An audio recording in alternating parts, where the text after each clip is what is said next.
আসসালামু আলাইকুম বন্ধুগণ, কেমন আছেন? নিশ্চয়ই ভালো আছেন। তো আজকে আমি হাজির হয়ে গেলাম নতুন একটা ভিডিও লইয়া। ভিডিওটা হইতে আছে আমি গ্রামের বাড়িতে গেছিলাম। সেইখানে আমার এক চাচতো দেবর মারা গেছে, এই জন্য সবাই মিল্লা ফ্যামিলির আমি গ্রামের বাড়িতে গেছিলাম।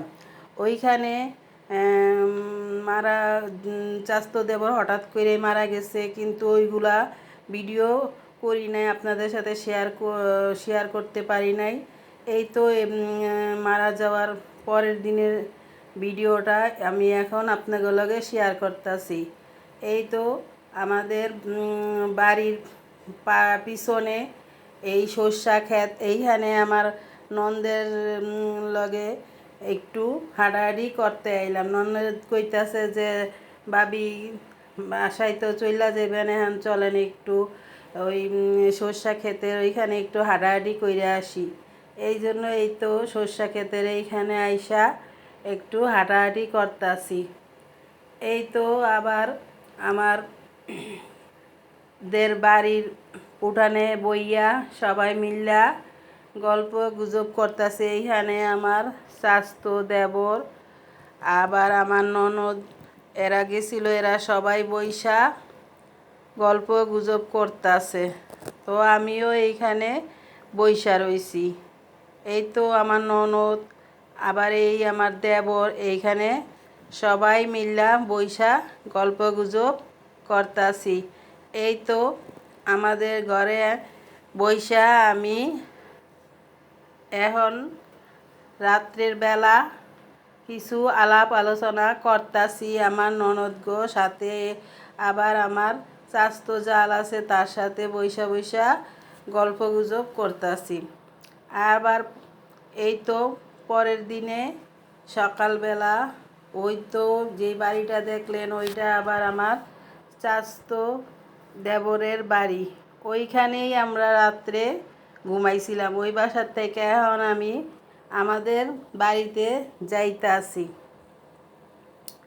এই তো পিচ্চি ছোট ছোট পিচ্চিরা সাইকেল লইয়া খেলাধুলা করতাছে, দেখতেই তো পাইতাছেন কি সুন্দর গাছগাছালি।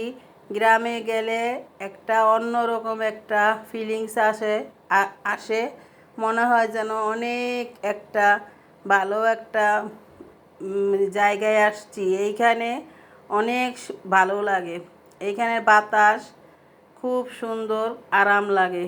এরকম তো আমরা ঢাকার ভিতরে পাই না। এইখানে ইয়া অনেক আনন্দের ভিতরেই ছিলাম।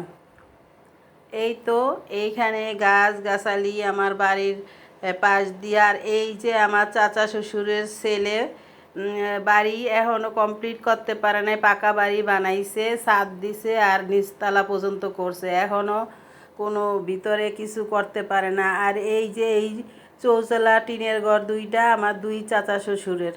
আর এইখানে এই যে পুকুর পার, এই পুকুরটা আমাগো, দেখতেই তো পাইতাছেন। এখানে মুরগিগুলা ডুবাইতাছে, আর এই মুরগিগুলা পাড়ের উপর উঠা খাবার খাইতেছে। আর পাশ দিয়েই গাছগাছালি কত কিছু লাগাইয়া রাখছে আমার চাচি শাশুড়ি, আমার চাচতো দেবর, আমার চাচতো যা, এরা গাছগাছালি লাগাইছে। এই তো ক্ষেতের ভিতরে কলই শাক লাগাইছে, ধান ক্ষেতের পরেই কলই শাক লাগাইতে হয়, লাগাইছে। এখন এই কলই শাক আমার ননদ একটা একটা কইরা সুন্দর কইরা তুইল্লা লইতাছে, আমারে কইতাছে ভাবি আপনিও একটু শাক তুইল্লা দেন। এই যে আমার ছেলে ভিডিও করতেছে, আর ওই সাইডে আমার দেবর খাড়াইয়া রইছে, ওয়ও আবার মোবাইল দিয়া ভিডিও করতেছে, দেখতেই তো পাইতাছেন। আমিও একটু একটু কইরা শাক তুলছি।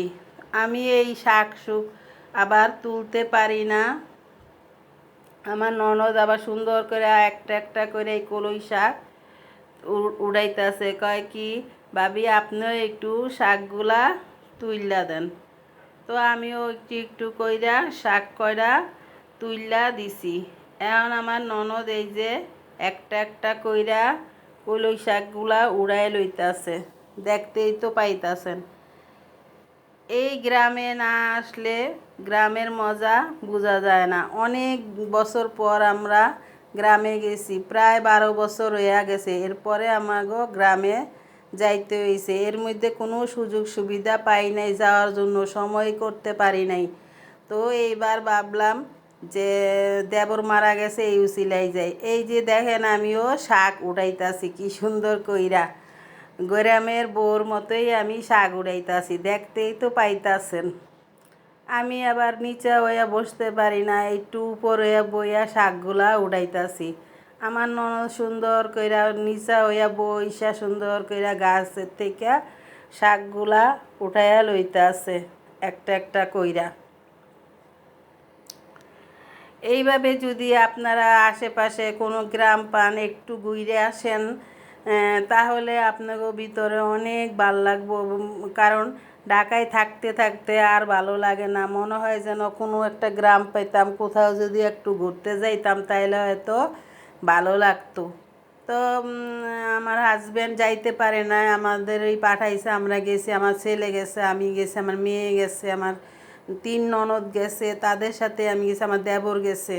আমার হাজব্যান্ডের শরীরটা বেশি ভালো ছিল না, অনেক ঠান্ডা লাগিয়ে গেছিলো, এই জন্য তারে আর নেই, আমি তাদের সাথে চইলা গেছি। এই তো আমার জাল, আমার ননদ, আমি 3 জনে মিলা শাক উড়াইতে আসি একটা একটা কইরা। দর্শক, আমার এই ভিডিওটা যদি আপনাকে ভালো লাগে থাকে তাইলে একটা লাইক, কমেন্ট, শেয়ার করবেন এবং একটা সাবস্ক্রাইব করবেন। সাবস্ক্রাইব করতে ভুলবেন না। এই তো আমার মেজো ননদ আবার আইসা একটু দাঁড়াইলো ক্ষেতের ভিতরে। দেখেন কি সুন্দর দৃশ্য, চারদিক দা কত সুন্দর গাছ গাছালি, সেই রকম একটা দৃশ্য। শেষ পর্যন্ত আমার ছেলে, আমার দেবরও হাত লাগাইতাছে সবার সাথে, তারাও শাক তুলতাছে। বলতাছি যে তোরা দাঁড়াই রইছিস কেন, তোরাও শাক তুল। কয় কি হ্যাঁ দাও, আমরাও শাক তুললা দিই। এই তো আবার আমার চাস্তো জাল এহেনের চুলার পারে রান্না বান্না করতাছে। আবার আমি আইয়া আবার দেখতাছি, কয় ভাবি এ